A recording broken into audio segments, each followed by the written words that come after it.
Quero convidar você a abrir sua Bíblia em João, Evangelho de João, capítulo 15.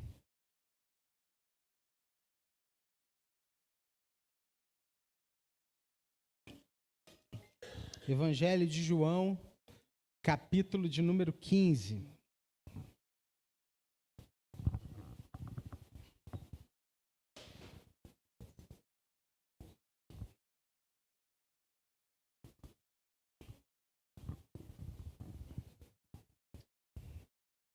Evangelho de João, capítulo 15. Eu lerei dos versos de 1 a 17.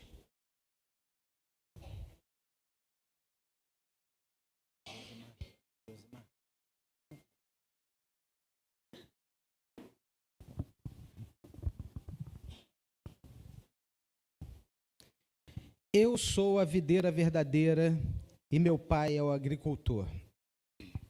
Todo ramo que estando em mim não der fruto, ele o corta, e todo que dá fruto limpa para que produza mais fruto ainda. Vós já estáis limpos pela palavra que vos tenho falado. Permanecei em mim, e eu permanecerei em vós.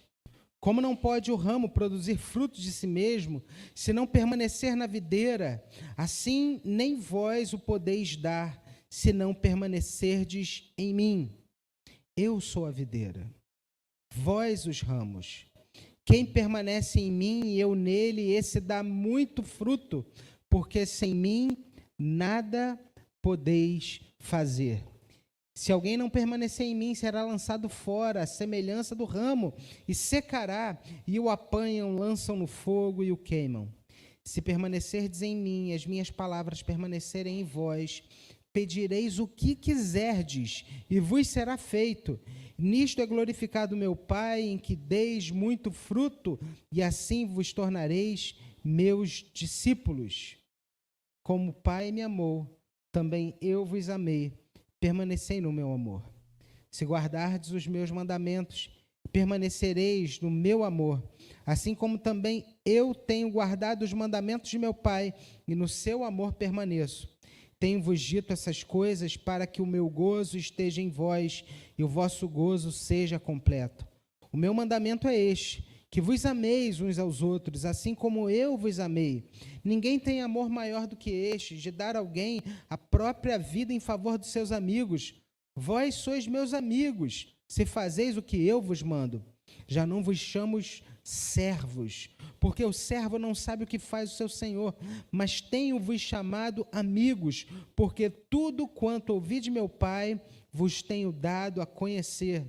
Não fostes vós que me escolhestes a mim, pelo contrário, eu vos escolhi a vós outros e vos designeis para que vades e deis fruto e o vosso fruto permaneça, a fim de que tudo quanto pedirdes ao Pai em meu nome, ele vô-lo conceda.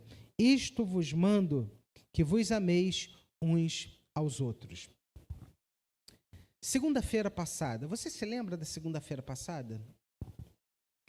Essa semana fez muito frio. Você lembra, né?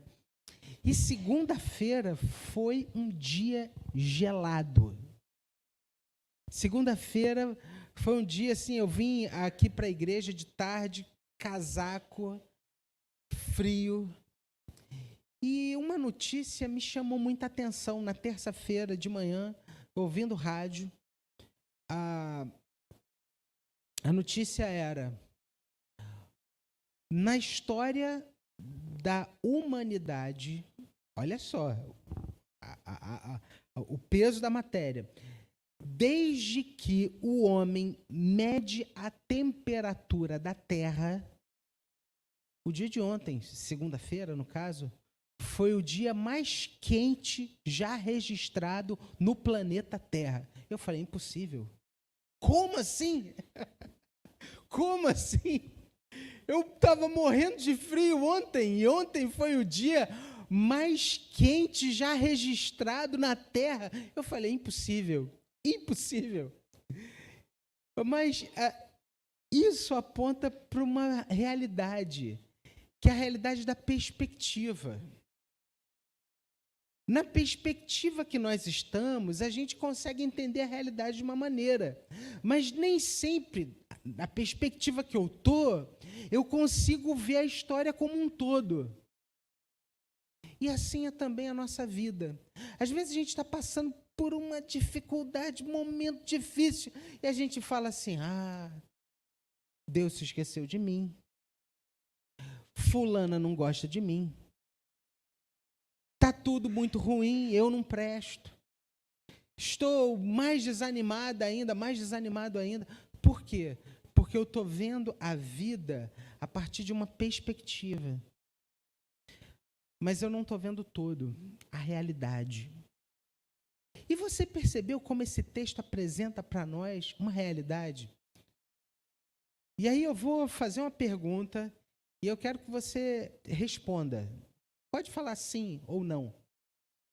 Você crê em Jesus como seu único, suficiente Salvador? É para responder mesmo. Sim. Você crê que a Bíblia é a palavra de Deus? Você crê que Deus ama você? Você acredita que Deus é bom? Preste atenção. Jesus disse, eu sou a videira, vocês são os ramos. Eu e você somos ramos ligados à videira. Eu e você recebemos desse tronco da videira a seiva necessária para que nós possamos viver. O problema é que muitas vezes a gente se acha infrutífero, nós nos achamos inadequados. Deixa eu abrir um parênteses aqui. Tem um sentimento que persegue a vida de um pastor. E eu aprendi sobre isso no seminário, e quando eu ouvi isso lá atrás, eu não me deparava com isso. Que é o senso de inadequação. Como assim, André? Toda vez que eu me subo para pregar, eu me levanto, venho aqui, eu falo assim, mas como eu vou pregar? Como? A perna treme, dá um frio no estômago, você fica nervoso. Às vezes eu estou sábado nervoso, Senhor, e aí, como é que vai ser amanhã? Não sei o quê, preocupado. Por quê, gente?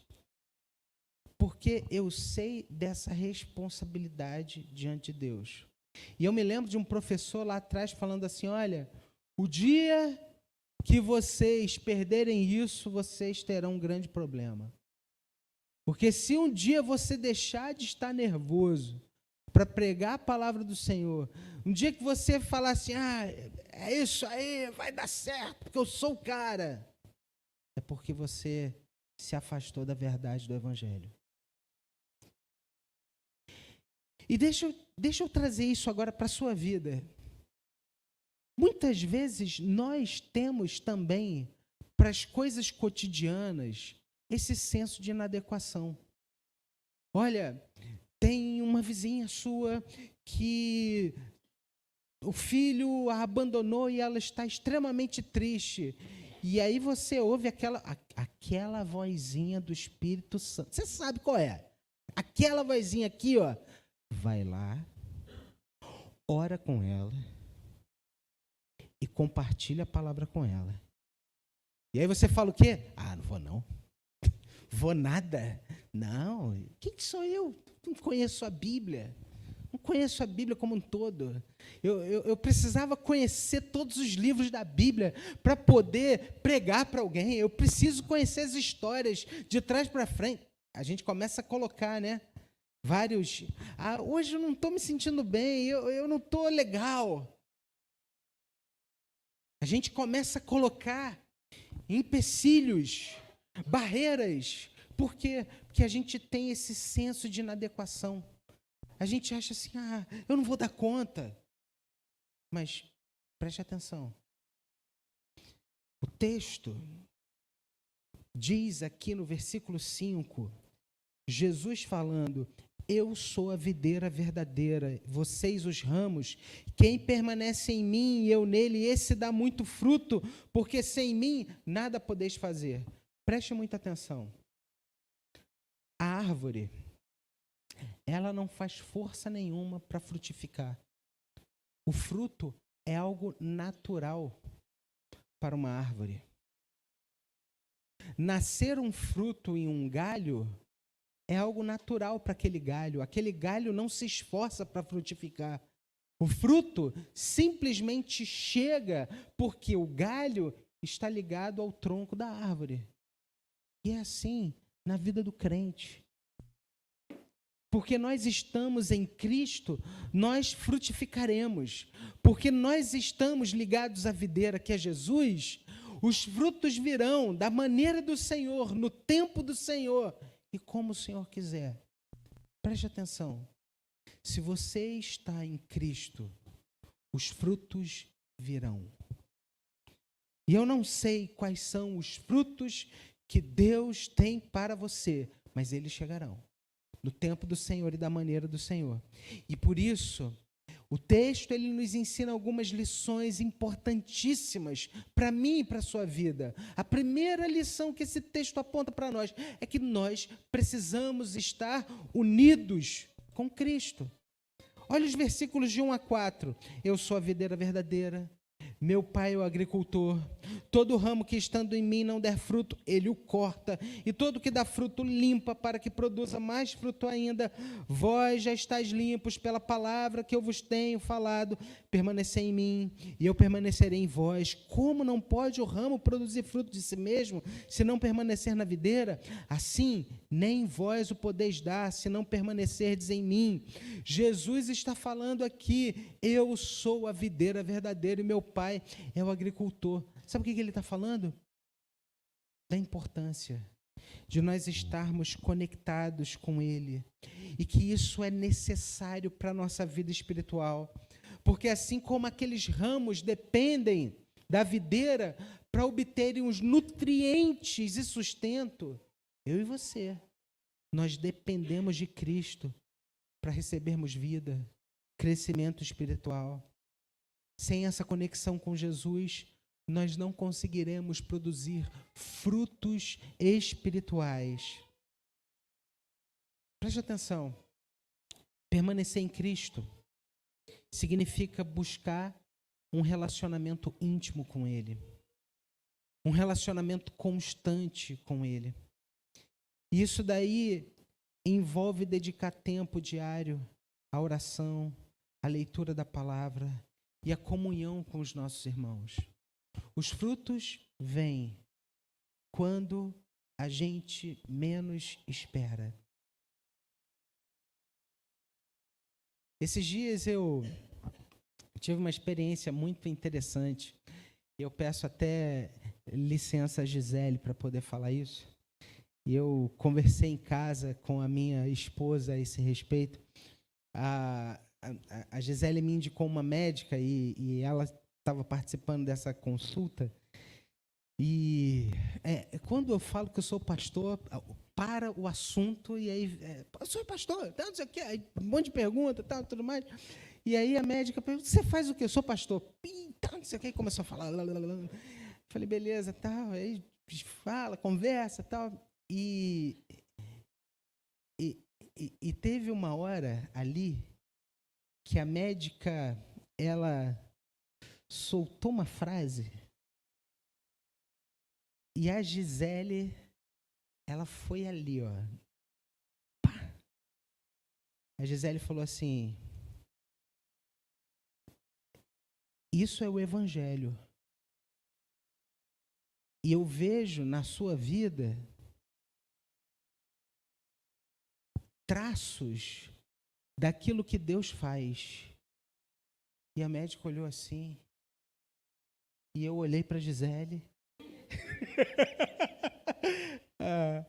E eu achei aquilo ali tão fantástico. A Gisele não faz ideia disso, que eu saí daquela consulta falando assim, rapaz, eu cheguei em casa, falei com a Carolina, aconteceu isso. E, cara, foi muito legal, porque na hora ali, sabe, parece que abre um clarão assim. Fruto. Você não faz ideia, mas você já tem frutificado e você não está percebendo. A gente precisa permanecer em Jesus, mas o texto ele fala também de um processo de poda. Deus está podando a sua árvore. E essa poda significa, sabe o quê? Purificação. Preste atenção. Tem coisas da sua vida que foram tiradas de você, não tem? Sim. Verdade. A minha também. Deus está podando. Deus está purificando. Porque sabe qual é a nossa intenção natural? É colocar nas coisas uma segurança para nós. E Deus, às vezes, tira essas coisas para que a gente entenda que o nosso sustento vem dele. Deus, ele muitas vezes tira aquela folhagem que tem que sair da árvore para que ela cresça. Há tempos atrás, nessa árvore da frente aqui, da calçada, ela estava pequenininha e um galho nasceu todo torto para o meio da rua. Nós fomos lá e cortamos o galho. Foi cortar o galho que a árvore cresceu. Existem coisas que Deus tira da nossa vida. E não é porque Deus é mau. Muito pelo contrário, é porque Ele nos ama. E para que nós possamos crescer. Às vezes, a poda ela pode ser dolorosa para nós, porque ela envolve renúncia e entrega. Mas Deus, Ele nos desafia constantemente a deixarmos muitas coisas para trás, para que a gente caminhe com Ele. Ele pode nos desafiar a abandonar pecados, vícios, maus hábitos, atitudes que são prejudiciais para nós. Mas eu e você, em todo tempo, a gente precisa confiar no amor e na sabedoria do nosso Pai. Eu confio. Senhor, o Senhor está tirando isso? Tá bom. Eu confio no amor e na sabedoria do Senhor. Não sei o que vai acontecer, mas eu confio no Senhor. Não sei o que vai dar esse negócio, mas eu confio no Senhor. Ele está nos moldando para que nós possamos parecer mais e mais com Jesus. E através desse processo de poda, de purificação, eu e você, nós seremos aperfeiçoados para que possamos nos tornar homens e mulheres mais frutíferos em nosso testemunho e naquilo que nós fazemos para o Senhor. Eu conheço várias pessoas que perderam muita coisa na vida. E depois de perderem muita coisa, olharam e disseram assim: como foi bom ter perdido tudo aquilo. Porque eu agora aprendi o que é viver pela fé. Eu hoje conheço ao meu Deus. Você quer um exemplo que a Bíblia mostra para nós? Quem? O Antigo Testamento. Vamos lá. Jó. Jó perdeu tudo. Graça, perdeu tudo. E aí ele no final do livro de Jó, ele fala assim: antes eu te conhecia só de ouvir falar, mas agora os meus olhos te veem. Preste atenção, porque Deus nos ama, Deus está podando. Ele é o agricultor. Ele sabe aquilo que a árvore precisa para que ela possa crescer e frutificar. É assim na sua vida também. Eu sei, tem coisas aí que ainda não aconteceram, tem coisas aí que não deram certo. Deus está no controle. Mas em terceiro lugar, o texto ele fala da necessidade que nós temos de permanecer. Olha o versículo 7. Se puder colocar o versículo 7 aqui, leia comigo esse versículo 7, vamos lá? Se permanecerdes...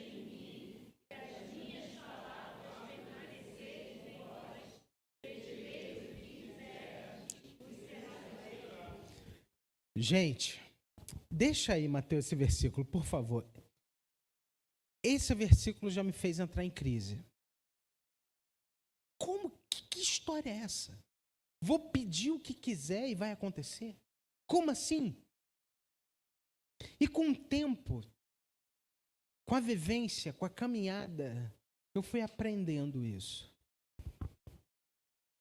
Quando a gente tem um coração alinhado com os propósitos eternos de Deus, quando a gente vive uma vida de comunhão com Deus, quando o Senhor ele está tão presente na nossa vida, a ponto de influenciar a nossa caminhada, ele influencia a nossa tomada de decisão.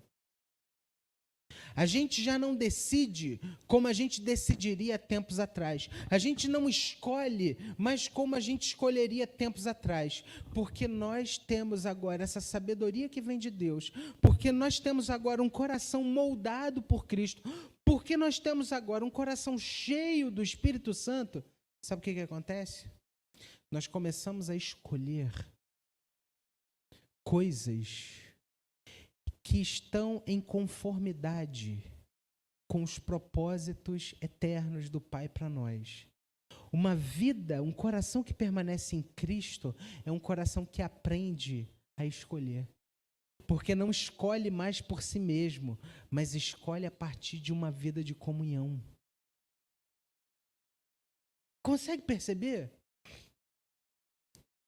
E aí, qual é a resposta? Se permanecerdes em mim, e as minhas palavras permanecerem em vós, pedireis o que quiserdes, e vos será feito. Por quê? Porque eu vou estar pedindo certo. Porque eu vou estar pedindo o que é a vontade de Deus para a minha vida.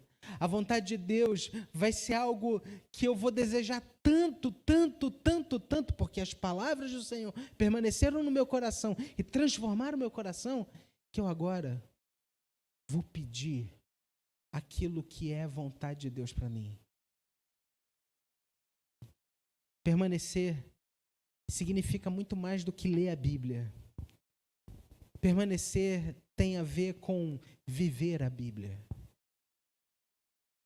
É deixar de ler a palavra e tão somente ler a palavra, mas é deixar que a palavra leia a sua vida. Você já teve essa experiência? Às vezes a gente lê um texto bíblico assim e fala, cara, tá falando de mim? É comigo esse negócio? Cara, olha só, olha o que eu estou passando, está escrito aqui. Parece que a Bíblia está te lendo. É isso.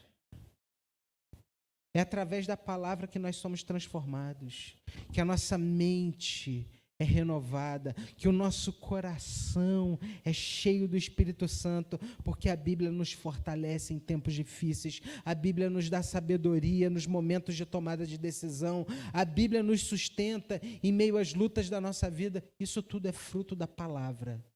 Nós precisamos ser os crentes da palavra. A gente precisa tirar o eu acho da minha vida.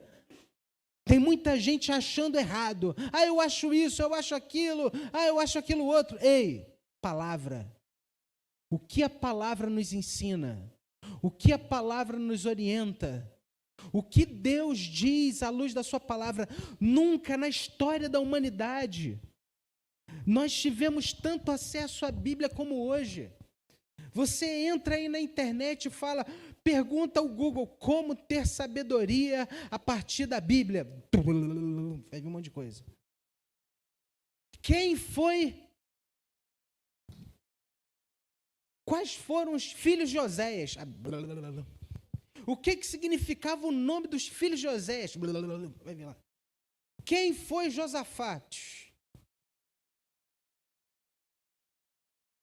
Entra. Nunca foi tão fácil. Mas parece que hoje a gente tem tempo para tudo e não tem tempo para a palavra. Vou te dizer uma coisa muito séria. Porque eu sei que se eu perguntar aqui, você ama a Deus? Todos vão falar, eu amo o Senhor. Mas o tempo que a gente passa com alguém demonstra o amor que a gente tem por essa pessoa. Se a gente não tem interesse em ler a Bíblia, isso significa que nós temos interesses em outras coisas. Se nós não temos interesse em ouvir aquilo que Deus diz para nós e nos ensina através da sua palavra, isso revela um problema no nosso coração. Eu sei.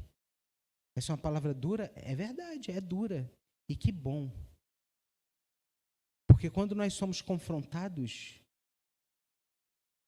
é porque Deus está dizendo assim, ei, vamos mudar isso daqui, hein? É porque Deus nos ama. A gente precisa voltar a ler a Bíblia. Voltar a ter a Bíblia como palavra de Deus para mim. Direção de Deus para mim. Sabedoria de Deus para mim. E eu não estou sendo aqui daqueles pastores que é o eu, né, centrado no eu. Não, estou falando aqui. A Bíblia é sabedoria de Deus para nós. É direção de Deus para nós. Estou me usando como exemplo. Eu quero direção, eu vou ler a Bíblia. Eu quero sabedoria da parte de Deus, eu vou ler a Bíblia. Eu quero entender o que Deus tem para mim, eu vou ler a Bíblia. Porque a Bíblia é a revelação perfeita e completa de Deus. Preste atenção. Se volte para a palavra. Permaneça em Jesus e fortaleça a sua fé. Deus, Ele quer que você frutifique. Deus está realizando uma obra na sua vida. Existem coisas que já estão acontecendo e que, de fato, você não tem visto. A seiva, ela passa pelo galho e o galho não vê. Mas o galho está sendo preparado para, na estação certa, frutificar. A seiva de Deus está passando pela sua vida. Espere pelo tempo de Deus. Espere pelo tempo de Deus. O tempo dos frutos chegarão. Enquanto isso, alimente o seu coração. Porque o galho que não está ligado à videira, ele não dá fruto, ele morre. O galho que não dá fruto é cortado.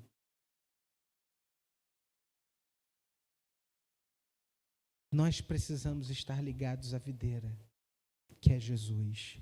Porque sem Ele, nós nada poderemos fazer. Que Deus abençoe sua vida. Que o seu grande desejo seja ser como um galho ligado à videira. Talvez hoje seja o dia de você falar para o Senhor assim, Senhor, eu quero renovar a minha vida de comunhão contigo. Senhor, eu quero assumir um compromisso de voltar a ter um tempo devocional, um tempo de qualidade. Eu não quero dar o resto para o Senhor. Eu quero dar algo bom do meu tempo para passar contigo, ouvir a tua voz, falar o meu coração. Senhor, eu quero. Abaixe sua cabeça, vamos falar com Deus nessa hora. Ó Pai, em nome de Jesus, nós sabemos que a tua palavra nunca vem vazia. Ela nunca é uma palavra solta. Mas a tua palavra, quando lida e pregada, ela produz um efeito no nosso coração. E hoje nós lemos aqui que nós precisamos ser esse ramo, esse galho ligado à videira. Às vezes o nosso coração está ligado em tantas coisas, Pai. Nós estamos conectados em tantas coisas, mas deixamos de priorizar a videira, que é Cristo. Ó Deus, em nome de Jesus, nós queremos voltar a ter uma comunhão profunda contigo, voltar a ter uma vida de oração, de leitura da Tua Palavra. Ó Deus, queremos guardar os Teus mandamentos no nosso coração, porque o próprio Senhor Jesus nos ensinou, dizendo que aquele que tem os meus mandamentos e os guarda, esse é o que me ama. E aquele que me ama será amado pelo Senhor. Ó Deus, faz uma obra no nosso coração. Desperta-nos, ó Deus, para aquilo que o Senhor já está fazendo na nossa vida, Pai. Abre os nossos olhos espirituais, porque a Tua seiva tem passado sobre o nosso ser, sobre o nosso coração. E algo novo o Senhor fará, e nós cremos nisso, Pai. Por isso, derrama da Tua esperança sobre cada coração aqui, porque os frutos virão no tempo certo, nas oportunidades que o Senhor colocar diante de nós. Ó Deus, muda a nossa perspectiva, que às vezes a gente tem uma perspectiva tão equivocada, a gente não consegue perceber aquilo que o Senhor já está fazendo. Ó Deus, abençoa as pessoas que estão ao nosso redor, na nossa família, no nosso trabalho, no nosso condomínio, na nossa rua, os nossos conhecidos. Nós queremos ser uma bênção para essas pessoas, Pai. Nos mostra como, nos incomoda para isso, Pai. Senhor, nós não queremos viver uma vida cristã sem frutos, porque é impossível ser um ramo ligado à videira e não frutificar. Por isso, Pai, nos usa para que o Teu nome, o nome de Jesus, seja mais e mais conhecido. Em nome de Jesus, Pai. E se alguém aqui hoje, Senhor, está tomado pela tristeza, pelo desânimo, pela fraqueza, Senhor, em nome de Jesus, vem restaurar a alegria da salvação nesse coração, dando sentido novo, dando alegria, dando paz, dando vigor. Ó Deus, na nossa vida, a última palavra virá sempre do Senhor. Por isso, levanta e desperta aquele que dorme. Que Cristo ilumine o nosso coração. Aviva, Senhor, a Tua obra. Aviva a nossa vida, Senhor. Enche-nos do Teu Espírito Santo. Que nós sejamos crentes cheios do Espírito Santo, com coragem para testemunhar e ser uma bênção aonde quer que o Senhor nos colocar. Faz isso, Pai, em nome de Jesus e para a glória do Teu nome. Amém, amém e amém.